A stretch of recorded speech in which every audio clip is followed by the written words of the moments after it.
Vamos a ver las razones trigonométricas en ángulos agudos. Antes de nada, empezamos recordando lo que es una razón. Una razón nada más es un cociente entre dos números, una división entre dos números, ¿vale?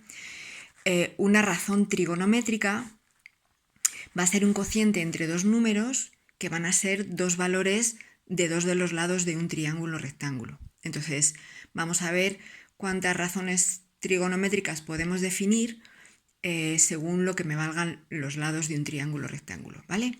Entonces, vamos a hacer primero un recordatorio. En los triángulos rectángulos hay un ángulo que se llama recto y normalmente a ese ángulo recto se le denota con un cuadradito, ¿vale? Para distinguirlo de los demás. Los otros dos ángulos van a ser ángulos agudos. A la hipotenusa recordad que es el lado más grande del triángulo rectángulo y es justo el que está enfrente del ángulo recto. Pues a la hipotenusa normalmente la vamos a denotar con una minúscula, ¿vale?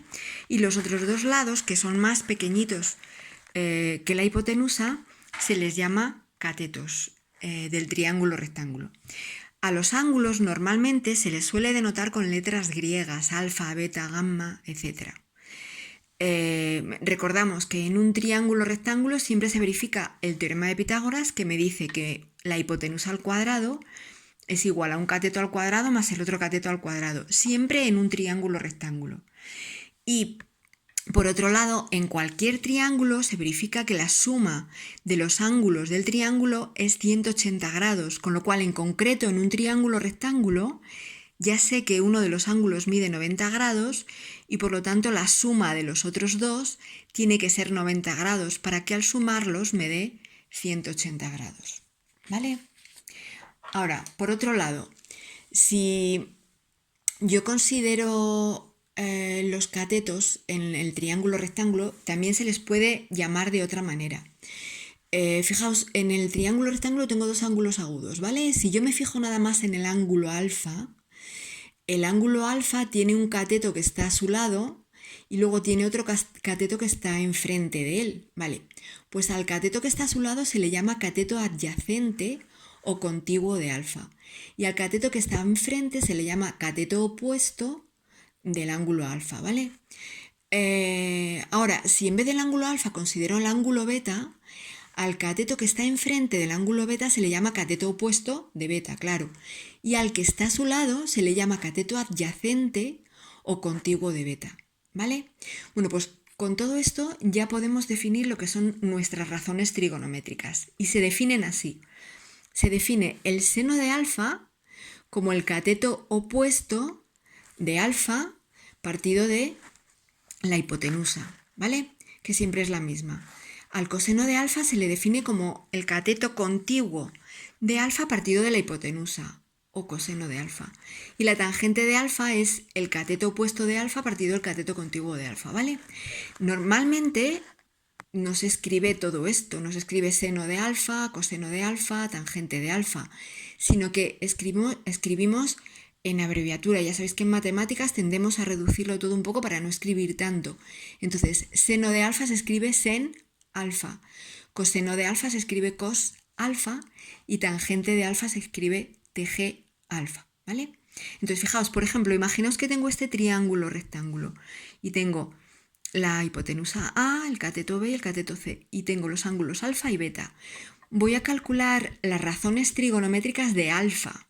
Entonces tendría que el seno de alfa es el cateto opuesto de alfa, que es C, partido de la hipotenusa, que es A, ¿vale?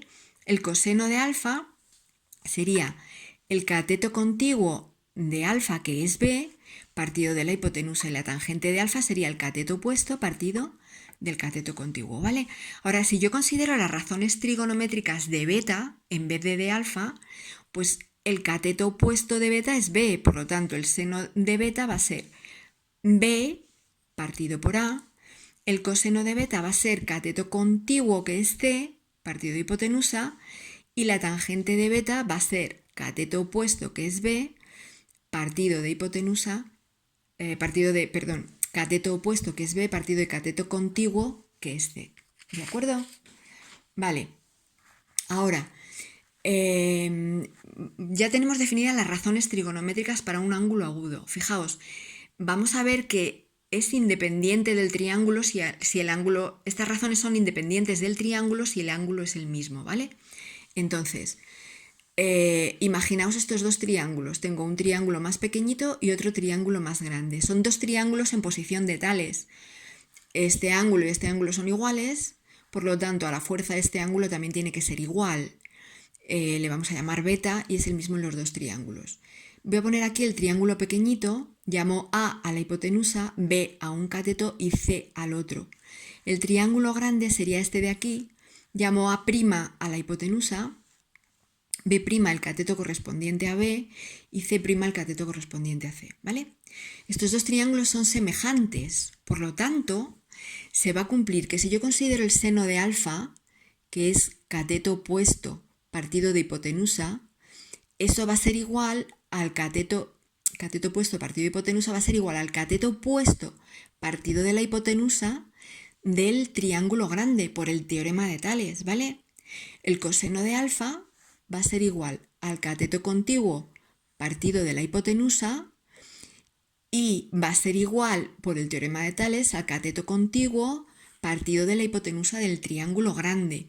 Y lo mismo nos pasa con la tangente de alfa, ¿vale? Si yo considero las razones de beta, me pasa exactamente lo mismo. Todo gracias a que son triángulos semejantes y al teorema de Tales. Por lo tanto, las razones para un mismo ángulo son independientes del tamaño de los lados. ¿De acuerdo?